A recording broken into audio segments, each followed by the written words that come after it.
Hello students, मैं हूं सुप्रिया। आज हम लोग देखेंगे भारत की सबसे लंबी नदी गंगा का प्रवाह तंत्र। गंगा भारत की सबसे लंबी नदी है। यह भारत के 5 राज्यों से होकर गुजरती है। 5 राज्यों से होकर गुजरती है, लेकिन इसका अपवाह तंत्र भारत के 11 राज्यों और केंद्र शासित प्रदेशों में फैला हुआ है। तो ये अपवाह तंत्र होता क्या है? अपवाह तंत्र या प्रवाह तंत्र कह लीजिए, यह एक तरह की नेटवर्क है, नदियों का नेटवर्क है। इसमें नदियां एक दूसरे से मिलती हैं। एक दूसरे से मिलने के बाद यह अपने जल को एक ही दिशा में प्रवाह करती हैं।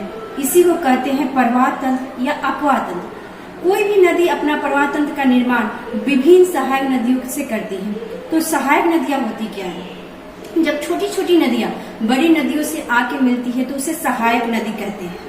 ये आप मत सोचना कि बड़ी नदियों से निकली हुई छोटी छोटी नदियां, नहीं। छोटी छोटी नदियों की एक क्वालिटी होती है कि वो अपने से बड़ों में मिलना चाहती है। छोटी नदियां बड़ी नदियों में मिलेगी, बड़ी नदी जाकर सागर या महासागर में मिलेगी। इसी तरह जब छोटी छोटी नदियां बड़ी नदियों में मिलती है तो बड़ी नदी की सहायक नदी हो जाती है। इसी तरह गंगा का निर्माण विभिन्न सहायक नदियों से हुआ है।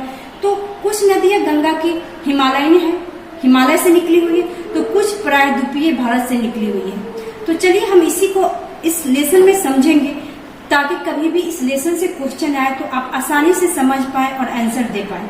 चलिए स्टार्ट करते हैं गंगा का प्रवाह तंत्र।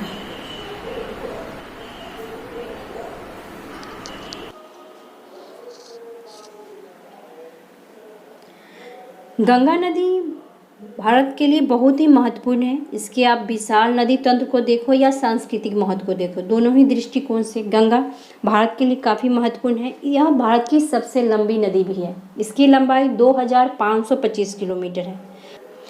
आप इसे 25-25 किलोमीटर करके याद कर लेना, कभी लाइफ में आप नहीं भूलोगे। 2525 को 25-25 किलोमीटर।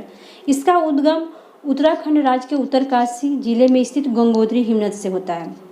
गंगोत्री हिमनद 3900 मीटर की ऊंचाई पर स्थित है। वहाँ से एक नदी निकलती है जिसे हम लोग भागीरथी नाम से जानते हैं। यही भागीरथी नदी आगे चलकर देवप्रयाग में अलकनंदा नदी से मिल जाती है और वहाँ पे इन दोनों के मिलने से एक नई नदी का निर्माण होता है जिसे हम लोग गंगा नदी के नाम से जानते हैं। यह गंगा नदी भारत के 5 राज्यों से होकर गुजरती है: उत्तराखंड, उत्तर प्रदेश, बिहार, झारखंड और पश्चिम बंगाल।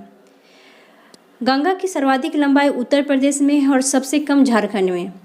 उत्तराखंड में 310 किलोमीटर, उत्तर प्रदेश में 1140 किलोमीटर, बिहार में 455 किलोमीटर, झारखंड में 40 किलोमीटर और पश्चिम बंगाल में 500 किलोमीटर यह मार्ग तय करती है। तो सबसे लंबी उत्तर प्रदेश और सबसे कम झारखंड का एक जिला है जहाँ से ये होकर गुजरती है। जैसे ही बंगाल में पहुँचती है यह 2 भागों में विभाजित है, मुख्य 2 भागों में। एक को हम लोग हुगली नाम से जानते हैं, दूसरे को भागीरथी नाम से। हुगली नदी दक्षिण मुख होकर ये पश्चिम बंगाल में दक्षिण मुखी होते हुए यह बंगाल की खाड़ी में गिर जाती है। वहीं भागीरथी नदी आगे जाकर बांग्लादेश में प्रवेश कर जाती है। फरक्का नाम का एक जगह है, वहाँ से ये बांग्लादेश में प्रवेश करती है, जहाँ पर इसे पद्मा नाम से जाना जाता है। गंगा नदी को बांग्लादेश में पद्मा नाम से जाना जाता है और यह पद्मा नदी जमुना नदी से मिलकर एक नई नदी का निर्माण करती है जिसे मेघना नदी के नाम से जाना जाता है। और आप ये जान लो कि जमुना नदी, जिसे हम लोग ब्रह्मपुत्र नदी कहते हैं, वह बांग्लादेश में जमुना नदी के नाम से जानी जाती है। और पद्मा और जमुना नदी जब मिलती है तो मेघना नदी का निर्माण होता है और यही मेघना नदी बाद में जाकर बंगाल की खाड़ी में गिर जाती है। मेघना नदी और हुगली नदी के बीच में एक बहुत बड़ा डेल्टा का निर्माण होता है जिसे हम लोग सुंदरवन डेल्टा के नाम से जानते हैं। सुंदरवन डेल्टा दुनिया का सबसे बड़ा डेल्टा है। गंगा नदी के इतने लंबे सफ़र में बहुत सारी नदियाँ इसकी सहायक बनती है। कुछ नदियाँ इसके दाएं तट पे आके मिलती है तो कुछ नदियाँ इसके बाएं तट पे आके मिलती है। आप बायां तट और दायां तट तो समझते होंगे। चलिए मैं आपको ग्राफ के द्वारा समझाती हूँ कि दायां तट होता क्या है और बायां तट क्या होता है। अगर आप इसे अच्छे से समझ जाओगे तो आप आसानी से आपको याद रहेगा कि दाएं तट से आने वाली नदी कौन है, बाएं तट से आने वाली नदी कौन है। तो ये समझो कि गंगा नदी है। गंगा नदी का उद्गम क्या है, मुहाना क्या है। उद्गम होगी और वो उसके चलने की रफ्तार होगी। अपने से आप मिला लो, आप जब चलते हो तो आपकी राइट हैंड किधर होती है, लेफ्ट हैंड किधर होती है।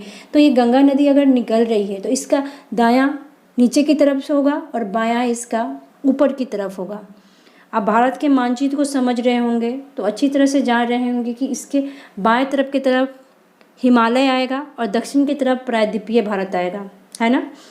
तो बस इसी को समझना है हमें, ज़्यादा कुछ आपको समझने की ज़रूरत नहीं, बस आप समझ लो कि दायां क्या होगा, बायां किधर वाला एरिया होगा। सबसे पहले हम लोग दाएं तरफ से आने वाली नदियों को देखते हैं कि दाएं तट पर आकर गंगा से कौन कौन नदी मिलती है। दाएं तरफ से आकर मिलने वाली नदियों में से यमुना, चंबल, बेतवा, केन, तिमसा, सोन नदी महत्वपूर्ण है। इसमें अधिकतर नदियाँ प्रायद्वीपीय पठार से निकलती है, यमुना को छोड़कर। यमुना प्रायद्वीपीय पठार से नहीं निकलती है, दाहिने तरफ से जरूर मिलती है गंगा से, लेकिन यह हिमालयन नदी है, यह हिमालय से निकली हुई नदी है जो आगे आकर इसका रूट कुछ इस तरह से हो जाता है। आप इस ग्राफ में देखो, इस तरह से यमुना आती है और इलाहाबाद में आकर गंगा से मिल जाती है। आती तो ये बाएं तरफ से है, बाएं तरफ से नहीं, हम कहें तो गंगा से पहले ही ये निकलती है और इसके साथ साथ चलती है, गंगा के साथ साथ चलती है और इसके साथ साथ आते आते यह दाहिनी तरफ से होकर ये इलाहाबाद में गंगा से मिल जाती है। बाकी सब प्रायद्वीपीय पठार से निकलने वाली नदियाँ हैं जो आकर गंगा से मिलती है। तो चलिए अब देखते हैं हम लोग दाएं तट से आने वाली नदियाँ तो हम लोग देख लिए, अब हम लोग बाएं तट से आने वाली नदियों को देखते हैं कि बाएं तट से आकर गंगा में कौन कौन सी नदियाँ मिलती है, महत्वपूर्ण कौन कौन सी है। तो सबसे पहले रामगंगा। रामगंगा कन्नौज में आकर गंगा से मिलती है। कन्नौज एक जगह है उत्तर प्रदेश में, वहाँ पे रामगंगा बाएं तरफ से सबसे पहले प्रमुख सहायक नदी है, बाएं तरफ तट से आने वाली, जो कि गंगा में मिलती है। उसके बाद गोमती, घाघरा, गंडक, कोसी, महानंदा नदी, जो कि सबसे पूर्व में भारत में गंगा की सबसे सहायक पूर्वी नदी महानंदा है, जो कि बाएं तट पे उत्तर की तरफ से। आप इस ग्राफ में देखो, मैं आपको समझा रही हूँ महानंदा के बारे में कि महानंदा को मैं क्यों बोल रही हूँ। सबसे पूर्वी, सबसे अंतिम छोर में, सबसे बाद में मिलने वाली गंगा से पूर्व के तरफ में आप मानचित्र को समझा करो। आप अगर मानचित्र को समझोगे, आप जिस परिप्रेक्ष्य में पढ़ रहे हो, वर्ल्ड, इंडिया, अपने स्टेट के परिप्रेक्ष्य में, तो आप अच्छी तरह से इन चीज़ों को समझो कि आपको जब मैं पूर्वी बोलूँ, पश्चिम बोलूँ, उत्तर बोलूँ, दक्षिण बोलूँ, आप अंडरस्टैंड कर जाओ कि हाँ ये क्या बोल रही हैं और कहाँ पर ये चीज़ होगा। तो जब मैं पूर्वी आपको बोल रही हूँ तो हम भारत के कहाँ वाला पार्ट बोल रहे हैं, पश्चिम बंगाल वाला पार्ट बोल रहे हैं। ओके, तो ये वाली एरिया जो है, यहाँ से महानंदा निकलती है और गंगा में मिलती है। सबसे पूर्वी नदी है, गंगा की सहायक नदियों में सबसे पूर्वी सहायक नदी है। एक बार फिर देखते हैं बाएं तट से आकर मिलने वाली नदियों में रामगंगा सबसे पहले मिलती है, उसके बाद गोमती, घाघरा, गंडक, कोसी और महानंदा। गोमती नदी हिमालय से निकलने वाली नदी नहीं है, बाकी सभी नदियाँ हिमालय से निकलती है, लेकिन गोमती नदी हिमालय से नहीं निकलती है, पर्वतीय प्रदेश से न निकलकर मैदानी क्षेत्र से यह निकलती है। इसका उद्गम यूपी के पीलीभीत जिले के तराई मैदान में स्थित फुलहर झील से होता है। गोमती नदी फुलहर झील से निकलती है। गंगा के बाएं तट से आकर मिलने वाली नदियों में कोसी नदी भी बहुत महत्वपूर्ण नदी है। इसे बिहार का शोक कहते हैं। तो इसे बिहार का शोक क्यों कहते हैं, कुछ तो कारण होगी।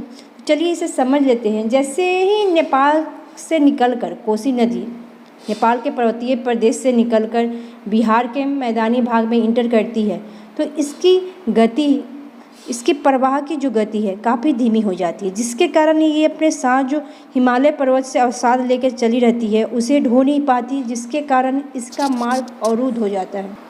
मार्ग अवरुद्ध होने के कारण ये अपने मार्ग को बार बार बदलती है। किसी भी नदी की जब मार्ग अवरुद्ध होती है, उसमें गति कम होती है, तो मार्ग अवरुद्ध होती है क्योंकि वो अपने अवसादों को ढो नहीं पाती, वो अवसादों को लेकर चल नहीं पाती और अपने मार्ग को बदलती है। जहाँ पे अवसाद जमा नहीं होता उधर से निकल लेती है। बार बार कोसी नदी के साथ यही होता है।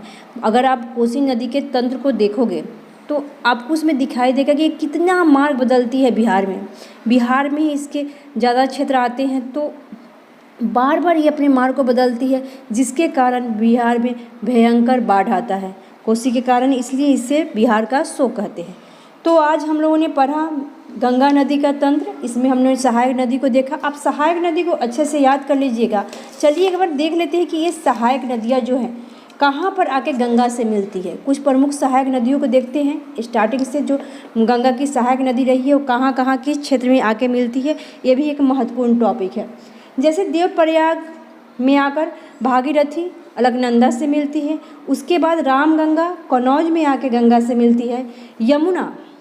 यमुना सभी को पता होगा कहाँ मिलती है, इलाहाबाद जिसको अब प्रयागराज के नाम से जाना जाता है, वहाँ पे आकर यमुना गंगा से मिलती है।